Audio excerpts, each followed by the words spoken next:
Oke, sebelumnya Assalamualaikum warahmatullahi wabarakatuh. Saya Nurholis Teguh Imani ingin menyampaikan hasil dari pekerjaan saya, yaitu pengerjaan UTS serta pembahasan terkait mata kuliah kimia pada program studi Teknik Elektro ITATS. Yang pertama ada soal, yaitu yang pertama adalah sebanyak 16,8 gram kalsium nitrat dan 17,5 gram amonium fluoride direaksikan dalam ruang tertutup menghasilkan kalsium fluorida, nitrogen monoksida, dan uap air. Hitunglah massa-massa dari masing-masing zat yang dihasilkan. Pertama kita tulis, yaitu adalah persamaan reaksinya. CaNO32 plus NH4F sama dengan CaF2 ditambah N2O ditambah H2O.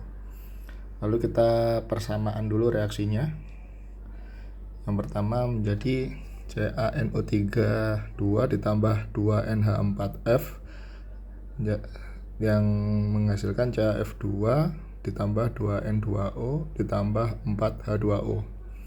Lalu kita mencari massa molarnya. Ca memiliki massa molar 40, N memiliki massa molar 14, dan O 16. Maka setelah dimasukkan masing-masing koefisiennya menghasilkan 164,09 gram per mol. Lalu NH4F memiliki massa molar 14,01 ditambah 4 kali 1,01 ditambah 19 menghasilkan 37,05 gram per mol. Setelah dihitung, dibagi dengan gram yang dimiliki masing-masing senyawa, dari massa molarnya tersebut dibagi dengan massa senyawa menghasilkan 0,102 mol, sedangkan yang NH4F menghasilkan 0,472 mol. Untuk penentu reaksi pembatasnya, yang pertama kita lihat dulu dari penyamaan reaksi di atas. CaNO32 itu adalah 1, sedangkan mol NH4F adalah 2. Nah, apabila CaNO3 habis direaksikan, maka mol NH4-nya adalah 2 dikali 102, sehingga menghasilkan 0,204 mol. Sedangkan dari hitungan kita, NH4F memiliki mol 0,472. Mol NH4 tersedia 0,472 dikurangi dengan 204 itu masih menyisakan, sehingga CaNO3 2 ini adalah reaksi pembatasnya. Lalu kita masukkan mol persamaan. CaF2 kita lihat di atas, CaF2 itu molnya 1, CaNO3 nya 1, lalu dikali 0,102 mol menghasilkan 0,12 mol. Selanjutnya dengan cara yang sama kita masukkan juga untuk N2O dan H2O nya. Karena N2O nya 2 dan 4H2O, maka 2 dikali 102 0,204, 4 dikali 102 sama dengan 0,408 mol. Nah, kita masukkan untuk massa molarnya. Kita hitung lagi dari CaF2 berdasarkan dari mol yang tadi yang telah kita masukkan tadi, karena penyusunnya masih sama, sehingga bisa didapatkan adalah tersebut. Lalu dikali massa CaF2 itu dari 102 mol yang kita tadi hitung, dikali dengan massa molarnya, sehingga menghasilkan segini. Ini adalah hasil hitungan akhir dari massa di soal pertama. Lalu yang kedua adalah soal suatu campuran terdiri dari Ca dan CaO dan CaOH2. 1 gram dicampur dengan 50 ml H2O membutuhkan 0,0998 mol HCl. 0,0998 HCl ini adalah NPM terakhir saya, 3 terakhir. Lalu kita persamaan reaksinya. Nah, berdasarkan persamaan reaksi ini, CaO dan CaOH2 ini membutuhkan masing-masing 2 mol HCl, sehingga mol HCl yang kita ketahui adalah 0,0998 dibagi menjadi 2 menghasilkan 0,0499 mol. Lalu kita masukkan massa molarnya. CaNO 40,08 ditambah 16 5608, dan CaOH adalah sekian. Nah, lalu kita masukkan ke persamaan reaksinya. Anggaplah CaO adalah X dan CaOH adalah Y, sehingga X plus Y sama dengan 1 dari 1 gram, maka Y sama dengan 1 min X. Lalu kita masukkan persamaan mol. X massa dibagi dengan massa molar ditambah Y massa Y dibagi dengan massa molar Y, menghasilkan 0,0499 yang tadi. Ini yang tadi, sehingga menghasilkan, lalu kita substitusikan Y ini adalah 1 min X, maka X per 56,08 ditambah 1 min X 74,1 menghasilkan 0,0499. Lalu kita hilangkan penyebutnya, sehingga menghasilkan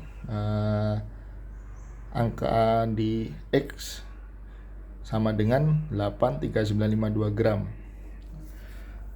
Lalu massa CaO menghasilkan 83952 gram, sedangkan massa campuran adalah 1 gram.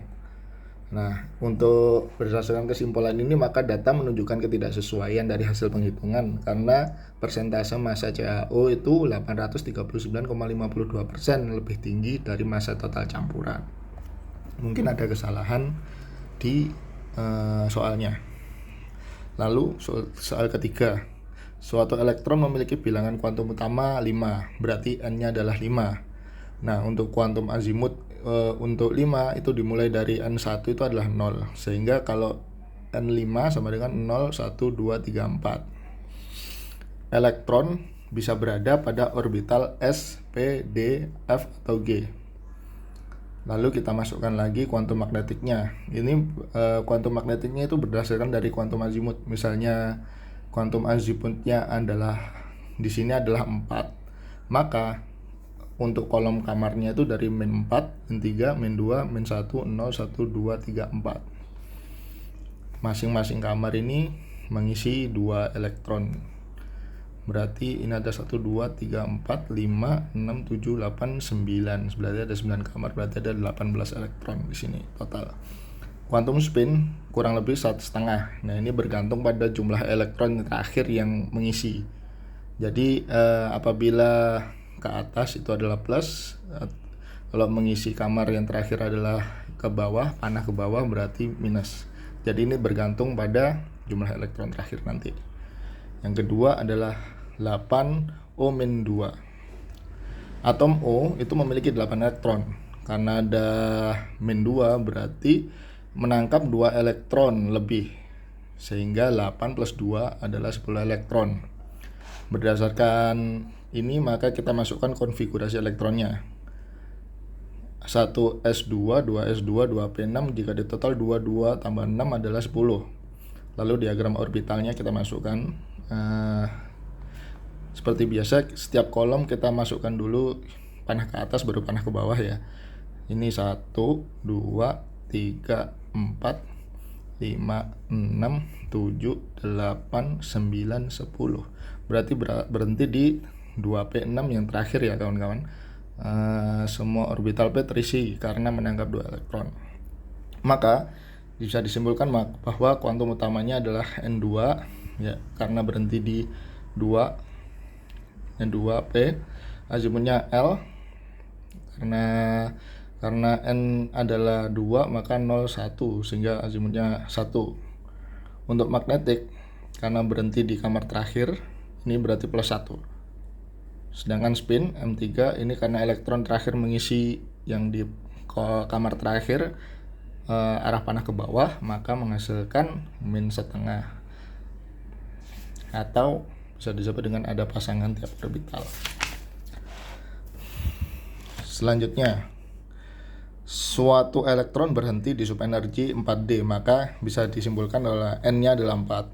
D kita hitung dulu, karena kita berhenti di D maka SPDF 0. Kalau S itu 0 berarti F adalah 3. Nah, karena yang cari adalah D maka berhentinya adalah di 2. Karena L-nya 2, karena berada di orbital D. Magnetiknya adalah mulai dari min 2, min 1, 0, 1, 2. Nah, ini bergantung pada elektron terakhir nanti seperti apa berhentinya, termasuk dengan quantum magnetic quantum spinnya nanti untuk plus minus setengahnya. Jadi yang menjadi bilangan tetap itu adalah bilangan kuantum utama dan azimutnya. Sedangkan untuk magnetik dan spin bergantung pada elektron terakhir. Yang terakhir, soal keempat itu adalah kecenderungan elektron. Yang pertama soalnya adalah 6C. Kita isikan dulu berarti bilangan kuantumnya 1s2, 2s2, 2p2, 6, 2226. Nah, karena ini cenderung berbagi elektron untuk membentuk senyawa dengan unsur lain, sehingga C itu adalah 4+. Karena membutuhkan 4 elektron atau melepaskan elektron, sedangkan untuk melepaskan itu lebih sulit daripada menangkap, sehingga C adalah 4+. Yang kedua 9F, berarti kita isi dulu kamarnya 1s2, 2s2, 2p5, di total 2259. Karena kurang 1 untuk menjadi ikatan yang lengkap, maka F itu notasinya adalah F min.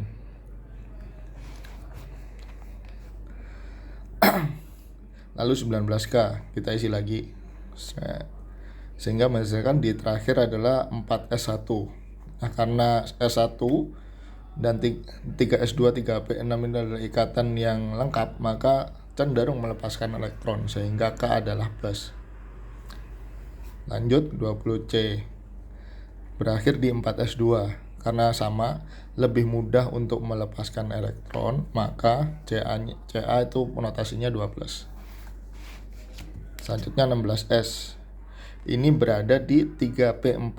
Kita membutuhkan 2 elektron lagi untuk melengkapi kamarnya, sehingga untuk lebih mudah menangkap elektron, sehingga S adalah 2-. Selanjutnya 13 aluminium ini ya, berhenti di 3p1. Daripada menangkap 5 elektron, mending melepaskan 3 elektron, sehingga cenderung melepaskan elektron. Al sama dengan 3+. Selanjutnya ini soal terakhir, yaitu adalah membuat contoh soal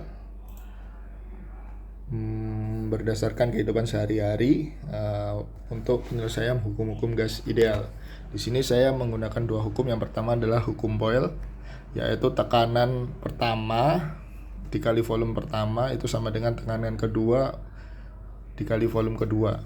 Nah, contoh soalnya itu adalah sebuah suntikan ya, teman-teman. Suntikan kosong itu volumenya ada 20 mili, memiliki tekanan awal itu 2 atmosfer.